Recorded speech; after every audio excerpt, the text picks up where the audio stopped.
Alright guys, welcome back to the channel. This video you're not gonna be seeing my face. This is gonna be a very fast and simple video. So if you guys ever run into this problem where your car key is broken out,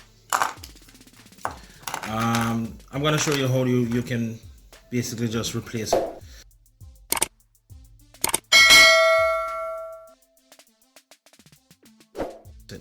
So the first thing you want to do is you want to look up.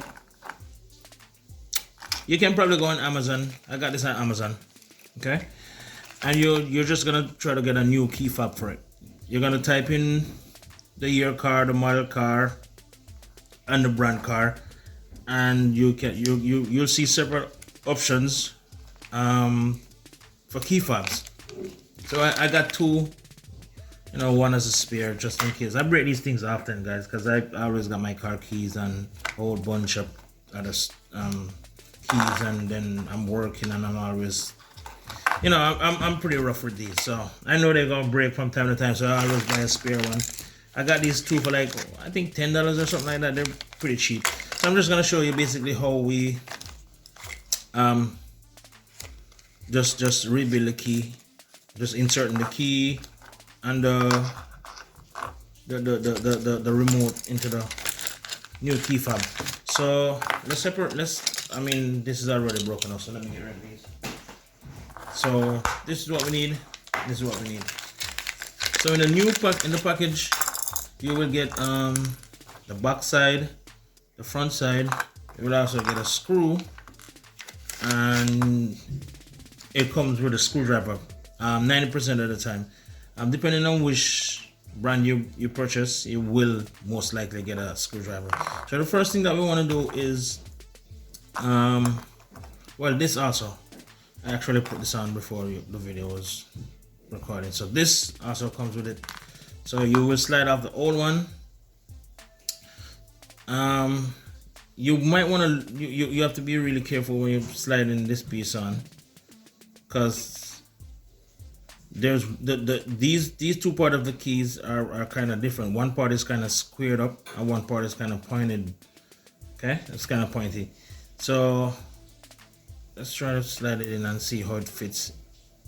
If it fits great, then you know that this is most likely how it's supposed to be. Okay, so, but as you can see, there's a little curve and this side is kind of flat. All right, so that's the first thing you want to do. Next thing you want to do is locate the front piece, and you're going to slide your remote in. Oh, I got it upside down. So you slide your remote in like that. Make sure the buttons are good. These line up pretty well. I mean, depending on who you purchase these things from, guys, most times the fitting is fairly decent. I got a buyer that I normally buy mine from on Amazon, so I just keep reordering. I save the seller, and I just keep reordering whenever I need one. As I said, I'm pretty rough with these, so that's the main reason why they keep breaking. It's not a reflection on how sturdy the product is or what have you.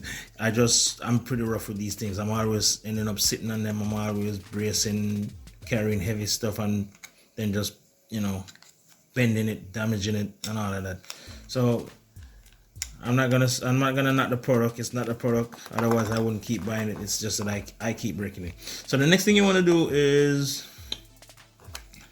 as I said, this only fits one way, right? As you can see, if you try to do it this way, it doesn't fit. If you flip it, it fits perfectly, right? And that's it. The next thing, this is the tricky part. This is where you can break the new one if you're not careful. So on the back piece, there's a little hook right here, right? I don't know if you guys can see that. So there's a little hook right here. I'm showing you from different angles so you can see. There's a little hook. You got to make sure you catch this under before you press down. Otherwise, you're gonna break the pins, the clips off.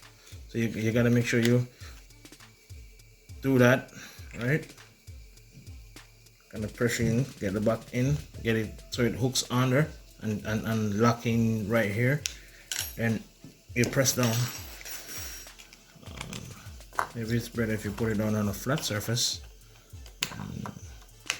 Okay, and then that's it.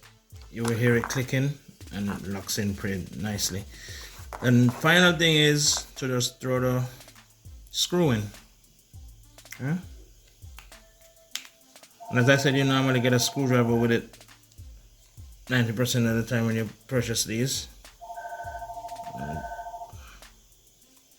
Tighten it all the way down until you can't really tighten it anymore. Okay, and that's it, guys. Pretty simple, right? That's how you repair your car key. I won't tell you that these are the best things. There's some cheap Chinese stuff, but you know they work. And if you're really careful with them, they'll last you a while. But as I said, I break them pretty often because I'm pretty rough with my keys. Anyway, guys, as I said, this is gonna be a quick and spicy video. Not trying to do a whole bunch of editing. As usual, I want to send you guys over to my sponsor, OmarDesignsApparel.com. Right? Make sure you check out some of the stuff that they have going on, and they have a Black Friday sale going on now, where there's like 20%. There's a 20% slash off all the pants. So make sure you guys go check that out. All right. And as usual, I want to thank you guys for tuning in. Thank you guys for the love, the support. Please make sure you subscribe. I don't care about the likes, and I mean, if you feel like liking, give it a thumbs up. If it's a thumbs up, if you think I did a good job, give me a thumbs up. If you think it wasn't that great, you know, your feedback is welcome, so I can keep improving and getting better and better as I do this. All right, thank you guys so much for tuning into the Operation Zone. Peace, love, I'm out, and I'll see you guys on the next operation. Boom.